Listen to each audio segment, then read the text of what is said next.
देखनी है वो है जी लेंथ टेंशन रिलेशनशिप। अब लेंथ टेंशन रिलेशनशिप में ना इधर हमने फर्दर जो पढ़ने हैं ना वो दो तरह के कॉन्सेप्ट्स पढ़ने हैं। एक हमने एक्टिव टेंशन पढ़नी है, एक हमने जो पढ़नी है पैसिव टेंशन। अच्छा, अब जो पैसिव टेंशन होती है ना, बेसिकली आप कह लो कि हमारे पास मसल है ना, मसल के अंदर क्या होता है, कॉन्ट्रैक्टाइल स्ट्रक्चर्स होते हैं और उसके अलावा हमारे पास क्या होती हैं, इसकी कुछ इलास्टिक प्रॉपर्टीज़ होती हैं जिसमें उसका सार्कुलम आ जाता है, मसल की टेंडिनस अटैचमेंट्स वगैरह आ जाती हैं। अब ये क्या होते हैं, टेंडन और मसल आपस में क्या होता है, ये इसके ऐसे जो सीरीज इलास्टिक कंपोनेंट होता है, ठीक है, ये सार्कुलम इसका पैरेलल इलास्टिक कंपोनेंट होता है। तो जो पैसिव टेंशन आती है, अगर मसल अंडर रेस्ट भी है तो ये जो इनकी जो होती है ना इलास्टिक प्रॉपर्टीज़, तो उसको थोड़ा सा स्ट्रेच आ रहा होता है, जब मसल स्ट्रेच होता है यानी लेंथन होता है, तो तब उसके अंदर जो टेंशन डेवलप होती है वो होती है बेसिकली पैसिव टेंशन। उसमें जो कॉन्ट्रीब्यूशन होता है ना वो इन दोनों चीज़ों का हो रहा होता है, ठीक है, ये भी उन्होंने क्या इंडिकेट हुआ है। तो पैसिव टेंशन आप लोगों को समझ लगी, बेसिकली जब मसल की जो होती है ना वो पैसिवली हम उसको जो है ना स्ट्रेच करते हैं, यानी जैसे कोई इलास्टिक है तो अगर वो रेस्ट पर पड़ी हुई है तो उसमें कोई पड़ी हुई है, लेकिन जब हम उसको पैसिवली मैं उसको स्ट्रेच करूँगी तो उसके अंदर क्या आएगी, टेंशन आएगी ना। तो वो जब लेंथ इंक्रीज होती है तो तब टेंशन इंक्रीज होती है, दैट इज पैसिव टेंशन, ठीक है। Active tension is basically the contract due to the contractile component of the muscle. अब मसल के अंदर कॉन्ट्रैक्टाइल कंपोनेंट कौन से होते हैं हमारे पास जी, हमारे जो मायोफिब्रिल्स होते हैं, ठीक है, जो सार्कोमेयर्स होते हैं बेसिकली, ठीक है, सार्कोमेयर। अब सार्कोमेयर क्या करता है, कॉन्ट्रैक्शन में शॉर्टनिंग होती है, तो सार्कोमेयर की शॉर्टनिंग से प्रोड्यूस होती है जो टेंशन, वो एक्टिव टेंशन, ठीक है। ये बेसिकली स्ट्रेच की वजह से आ रही है, लेंथनिंग की वजह से आ रही है, ठीक है, पैसिव टेंशन। और active tension is basically due to the contraction, ठीक है, और जिसमें सार्कोमेयर की शॉर्टनिंग हो रही है। अच्छा, सबसे पहले हम देखते हैं जी पैसिव। जैसे मैंने आपको बताया कि जैसे जैसे लेंथ इंक्रीज करती है वैसे वैसे जो है हमारे पास क्या होता है जी, पैसिव टेंशन भी इंक्रीज करती है। तो ये तो हो गया पैसिव टेंशन का लेंथ के साथ, ठीक है। फिर आते हैं जी एक्टिव टेंशन। तो एक्टिव टेंशन में बेसिकली क्या हो, तो जो एक्टिव टेंशन होती है ना बेसिकली वो कैसे आ रही है, सार्कोमेयर की शॉर्टनिंग से आ रही है। अच्छा, इसकी ना मैं आप लोगों को डिटेल समझाती हूँ अगर तो आप लोगों ने कॉन्सेप्ट लेना है, ठीक है। अगर जो लोग नहीं एक्स्ट्रा पढ़ना चाह रहे चाहे स्किप भी कर दें फर्दर पार्ट को, लेकिन उससे होगा आपका कॉन्सेप्ट अच्छे से क्लियर हो जाएगा। लेकिन बेसिक्स में इधर भी बता देती हूँ जो ज़्यादा डिटेल में पढ़ना नहीं चाहते। अच्छा, एक्टिव टेंशन इज़ बेसिकली क्या होता है कि जब मसल के, देखो मैंने आपको बताया सार्कोमेयर की शॉर्टनिंग से प्रोड्यूस होती है ना हमारे पास टेंशन, तो जब मैक्सिमल लेंथ होती है तो तब शॉर्टनिंग तो नहीं हुई, मैक्सिमल लेंथ पर टेंशन नहीं होगी, ठीक है, ये वो पॉइंट है। फिर जैसे सार्कोमेयर शॉर्टन होता जाता है, ठीक है, जैसे जैसे होता जाएगा मैक्सिमली जब उसको कॉन्ट्रैक्ट हो गया तो ये वो पॉइंट होता है, ठीक है, जहाँ पे जो है ना इसकी मैक्सिमल कॉन्ट्रैक्शन हो रही होती है। उसके बाद फर्दर भी जो है इसकी डिक्रीज हो जाता है। अब ये कैसे होता है ये मैंने ना आगे बताती हूँ आप लोगों को फर्दर डिटेल में, कि जब मैक्सिमल लेंथ के ऊपर टेंशन सबसे कम होती है, किस केस में, एक्टिव के केस में। ये देखें, ये है मैक्सिमल लेंथ और इस पॉइंट पे है जी टेंशन 0।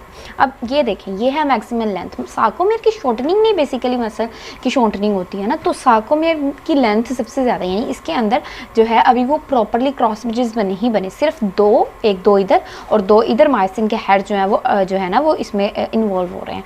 तो सिर्फ 4 मायोसिन के हेड इन्वॉल्व, यानी ये लेंथ इसके भी बढ़ी हुई है और इसके अंदर टेंशन बिल्कुल कम है। अब जब ये शॉर्टन होगा तो देखिए ये इधर 8 इधर, तो 16 मायोसिन के हेड जो है अब इन्वॉल्व हो गए हैं, लेंथ थोड़ी शॉर्ट हो गई है। लेंथ शॉर्ट हुई तो टेंशन इंक्रीज होना शुरू हो गई, ठीक है, सारे के सारे इन्वॉल्व हो गए तो मैक्सिमम टेंशन जो है ना इसमें आ गई। अब फर्दर देखो तो और शॉर्टन हो रहा है, क्या हो रहा है, और शॉर्टन।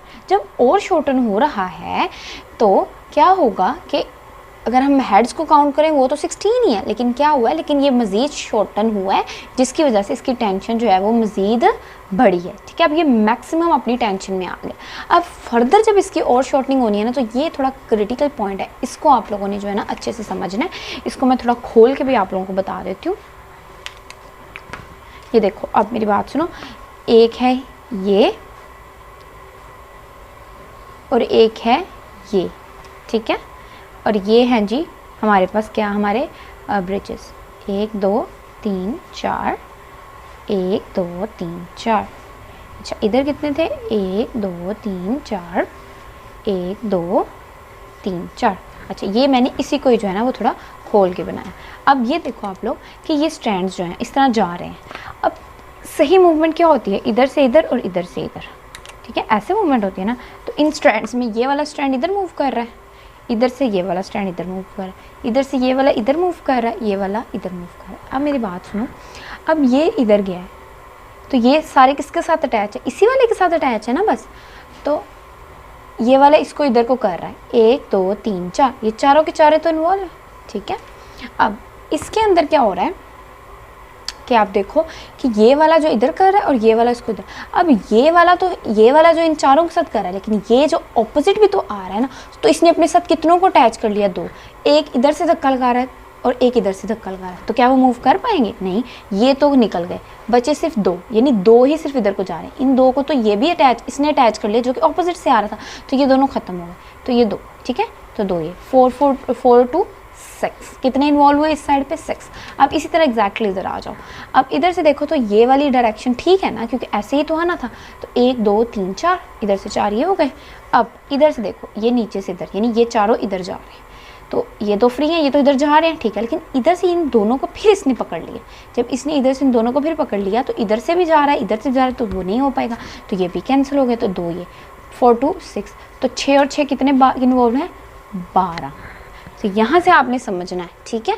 तो फिर इस तरह से जब वो मज़ीद शॉर्ट होता जाता है तो जो है ना इसकी टेंशन जो है, क्योंकि सारी बात है ये जितने ज़्यादा होंगे उतनी ही टेंशन होगी, तो जब ये कम होते जाएंगे तो फिर टेंशन की डेवलपमेंट जो होती है वो आहिस्ता आहिस्ता कम होना शुरू हो जाती है, ठीक है। ये होती है हमारे पास क्या जी, हमारा एक्टिव का कॉन्सेप्ट।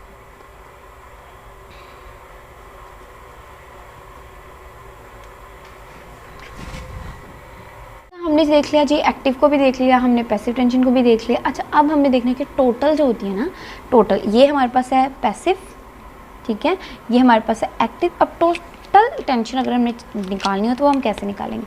तो वो आपने निकालनी है कैसे जी? देखिए, आपने ये देखो पॉइंट पे निशान लगाते जाना, यहाँ से पैसिव से ये